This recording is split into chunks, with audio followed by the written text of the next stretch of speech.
Sudah 2 tahun, Lamar hadir dengan satu tujuan, menambah pengetahuan Anda terkait dengan hukum, kesehatan, keluarga, dan ekonomi. Sudah 100 episode sampai hari ini dan akan terus bertambah untuk mewujudkan tujuan tersebut. Luka memar di bawah kaki Panda karena Lamar hadir untuk Anda. Semoga Anda mendapatkan manfaat dari acara Lamar Life and Mature. Ikuti terus talk show di acara Lamar bersama para narasumber yang keren, ahli, dan dengan topik kekinian.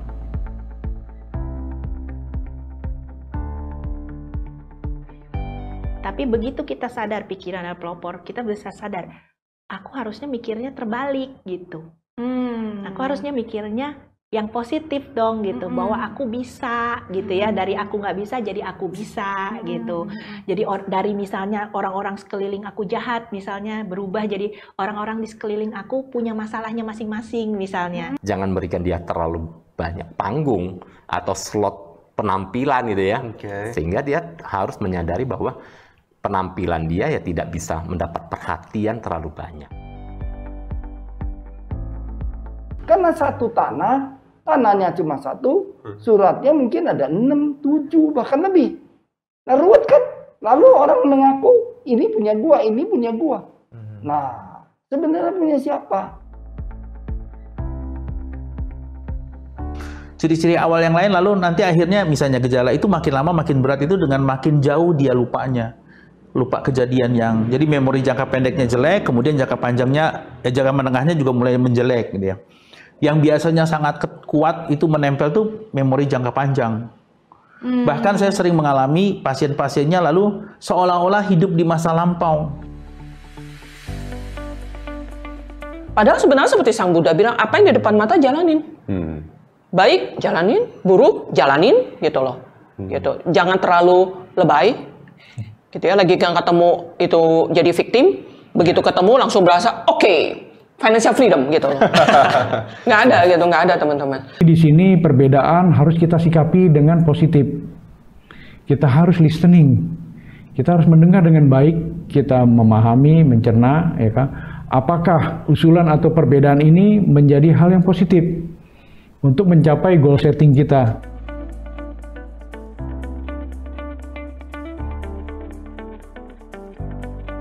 Namo Sang Adi Budaya, Namo Budaya, bersama acara Life and Mature edisi ulang tahun. Kami mengucapkan Happy Birthday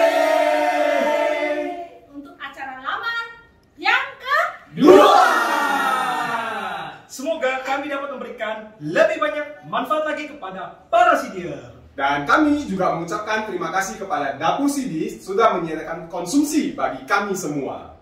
Terima kasih buat teman-teman Sidi, karena dukungan kalian kita bisa sampai pada tahun yang ke-2. Mari kita makan-makan.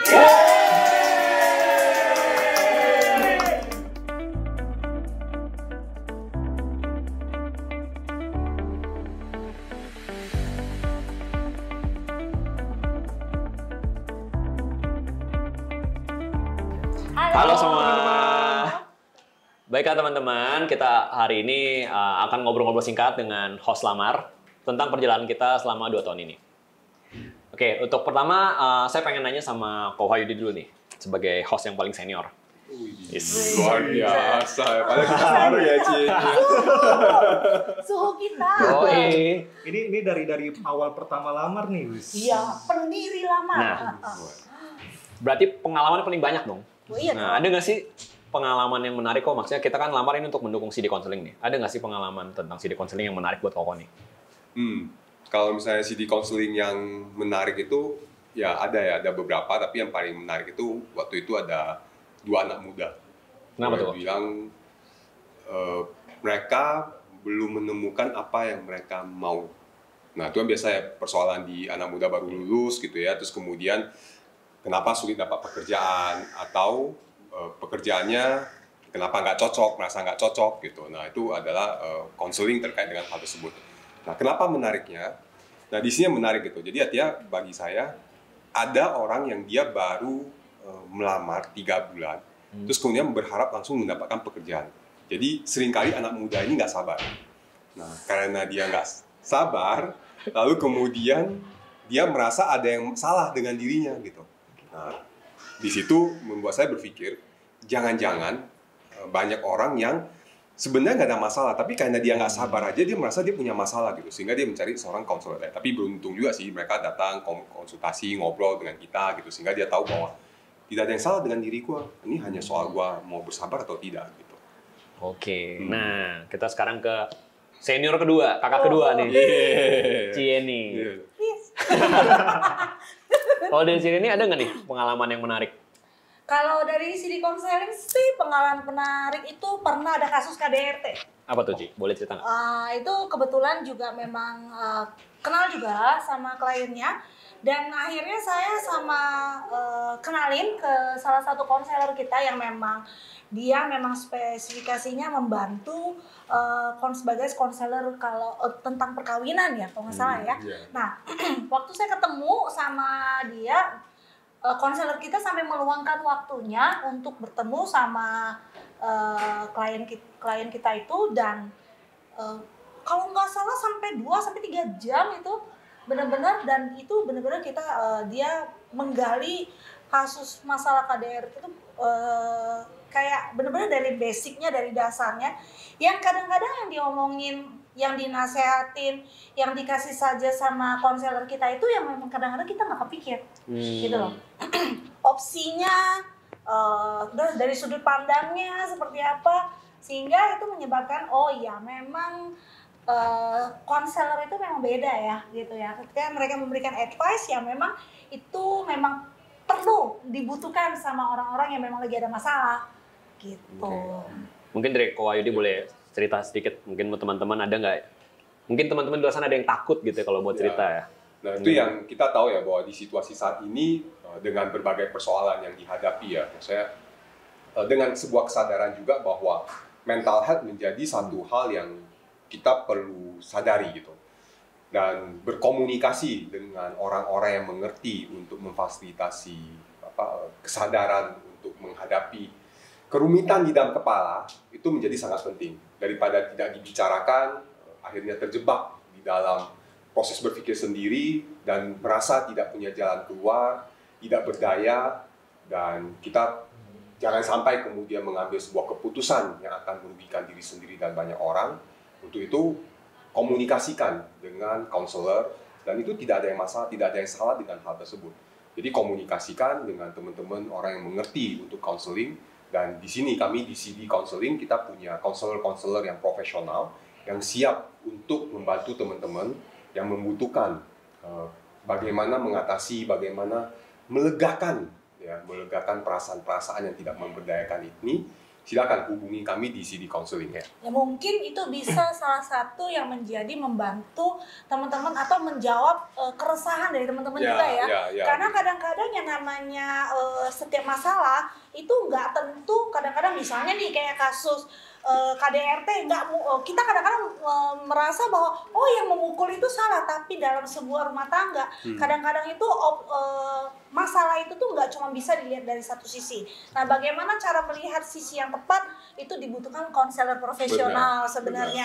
Kalau kita konsel ke orang yang salah, hasilnya juga makin amburadul. Jadi makin amburadul, bener-bener loh itu ya. Itu kita ketemu ya orang-orang kayak gitu ya. Ya itu tadi sedikit ya tambahin yang si Yeni barusan katakan, benar sekali gitu. Seringkali kita komunikasi misalnya sama teman. Iya, dan teman nggak punya pengalaman. Ya, nggak punya pengalaman, terus kemudian dia tidak tahu cara menghandle, mendengarkan. Akhirnya dia kasih pemikiran atau apa yang memperumit masalah. Ibaratnya dia kasih sebuah sudut pandang yang mungkin cuma hanya dari sisi sepihak. Dia nggak bisa melihat atau melihat secara netral. Nah, konselor mereka bertugas untuk melihat segala sesuatu secara netral. Ya, gitu. Jadi daripada teman-teman menyelesaikan masalah dengan masalah, dengan masalah baru. Menyelesaikan masalah dengan masalah baru. Dengan kalian hubungi kami yang punya masalah, jangan sungkan, silakan hubungi kami di 0811 9873 300. 0811 9873 300. Luar biasa. Ayo, buat ngebantu teman-teman di rumah ya. Tapi kok, maksudnya kan kalau misal nih ada yang mau konselor nih ke CD Counseling, aman nggak tuh? Nah, mungkin yang bisa jawab yang ngerangkap langsung silakan. Ayo. Rahasianya dijaga, ya. Oke, sekarang kita mungkin dari sudut pandang host nih. Saya mau nanya ke Chandra. Chan, kan jadi host sudah lama nih. Kira-kira dia sekarang udah bukan host termuda lagi. Ada kode-kode nih gue lihat. Kira-kira kenapa sih lu mau jadi host, terus benefitnya apa sih? Oke, sebenarnya kalau misal ditanya mau jadi host itu pas awal banget nggak ada kepikiran sama sekali untuk jadi host. Lebih tepatnya itu langsung diceburin. Oh, lebih tepatnya.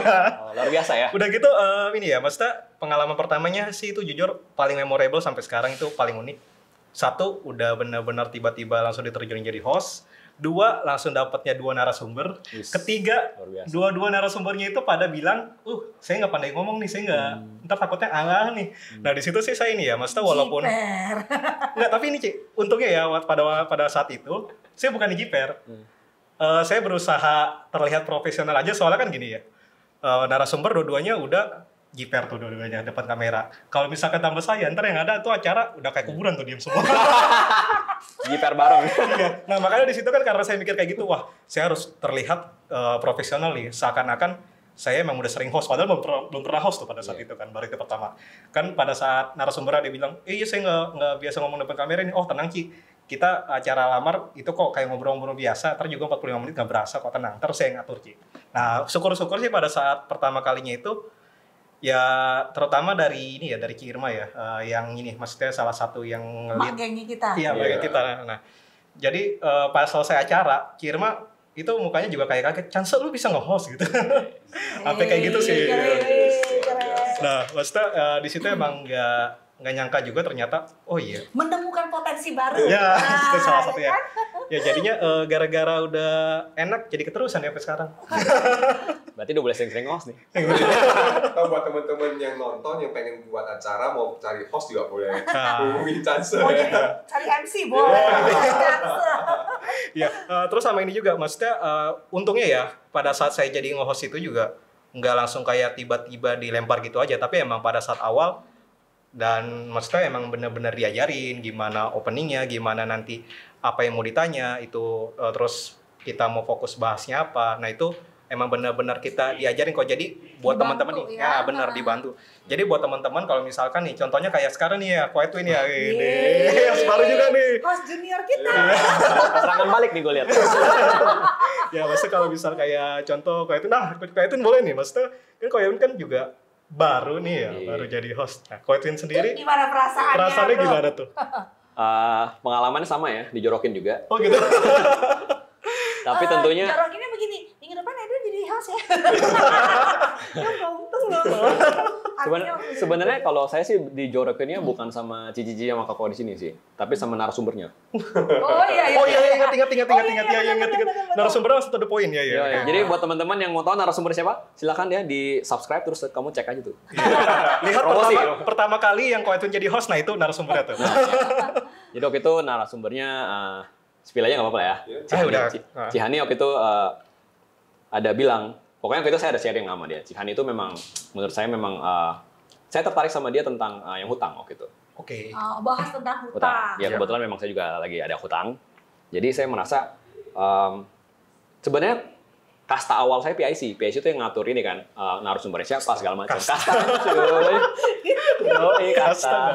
Jadi cuma ngaturin doang. Jadi kita yang kontak, ya kan. Pas kontak itu, tiba-tiba Ciani bilang, kenapa nggak kamu aja jadi host? Waduh.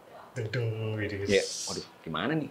Ya kan, sebenarnya dulu udah pernah dikode-kodein gitu sama Irma, Ciani ya. Ya maksudnya ini juga sih,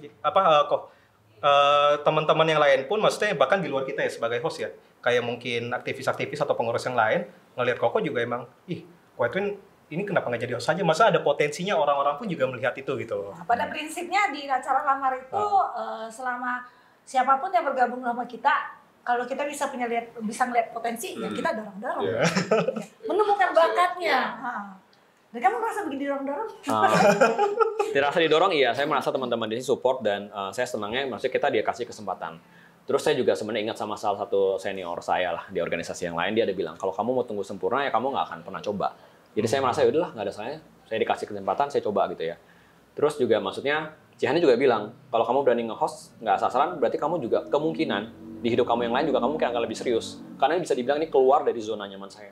Mungkin Chance bilang, Ko Edwin kayak bisa ngomong. Jujur, kalau boleh jujur ya, rasanya nge-host di depan kamera sama ngomong di depan tuh beda banget ternyata. Kayak beda banget itu, kayak jantung tuh kayak... Apalagi kalau ada hitungan deh, Ko ya. Ada hitungannya, jadi teman-teman yang... Mungkin kalau teman-teman perhatiin yang di awal-awal tuh saya stres banget, kenapa? Karena saya juga kaget. Tiba-tiba dihitungin 10, 9, 7. Makin deket tuh. 5 menit sebelumnya tuh hening gitu kan, kayak 5 menit lagi. Udah kayak mau di... Udah kayak uji nyali ya. Udah hening gitu ya. Aduh, buset. Berhitung tuh tambah stres gitu, tapi... Ya, maksudnya saya bersyukur, saya juga, maksudnya di sini saya belajar, ketika saya nge-host pun saya juga nonton lagi, saya belajar. Jadi benefit yang saya dapat, tentunya selain belajar nge-host, saya juga tentunya dapat ilmu. Karena ketika kita nge-host itu kontak. Ada kelasnya. Ya. Ada kelasnya. Dapat ilmu langsung, cara nge-hostnya ada Cieni, ada Ko Wahyudi yang ngajarin harus gimana, tinggal kita sesuaikan dengan gaya kita. Dan juga tentunya dapat ilmu tentang yang kita bawakan sama narasumber. Karena kita nge-host pasti kita ngobrol ya lebih. Itu benar banget. Maksudnya saya pun juga pas udah kayak beberapa kali nge-host, itu secara nggak langsung, ini tek, maksudnya banyak banget yang membekas pada saat saya ngomong sama si narasumber itu. Benar banget sih, Kok. Karena kalau teman-teman kan mungkin cuma nonton yang 45 menit, kita kan ada sesi khusus di luar itu. Makanya biar teman-teman nih dapat sesi khusus. Baik lagi, jangan ragu. Ya. Jangan ragu join sama kita. Betul. Karena kita mengajak teman-teman untuk bergabung dengan kita, untuk teman-teman juga tadi ya, development diri dan sebagainya, ya kita juga sangat terbuka untuk teman-teman bertumbuh gitu bersama kami di CD ini juga gitu. Dan satu lagi, mungkin teman-teman cuma melihatnya kita berempat atau host atau narasumber lah, tapi ada orang juga yang di balik layar loh, yang sampai sekarang pun ini yang rekam ini juga. Kita nih. Nah, itu juga benar-benar luar biasa orang yang di balik layar. 9, 8. Ya. Nah, maksudnya teman-teman juga, kalau saya kayaknya lebih sukanya multimedia nih, atau lebih suka bagian ngerekam-rekam, pengen tahu nih kayak apa. Tenang. Di sini kabar baiknya itu teman-teman bisa diajarin secara free dan benar-benar di mentoring sampai benar-benar bisa. Kita juga ada tim baru kita ya, bagian desain pun ya di mentoring juga sama yang udah lebih senior. Jadi memang di acara Live Animator ini banyak sekali yang teman-teman bisa dapetin, dan pengajarannya juga semua dari kita juga dan untuk kita juga. Sama satu lagi nih yang bikin saya benar-benar tertarik kenapa harus bergabung di CD. Nah, ini kita udah di luar lamar ya. Kenapa sih harus bergabung sama CD? Jujur, awalnya itu karena di sini ada 4 pilar yang benar-benar menurut saya penting banget kalau teman-teman pengen jadi perumah tangga. Kalau pengen jadi monastik ya ada sebagian yang nggak penting sih. Buat yang nggak tahu, pilar kita tuh ada hukum, kesehatan, keluarga, sama ekonomi. Which is menurut saya semuanya penting banget, dan ini di wihara tuh saya nggak dapat semuanya.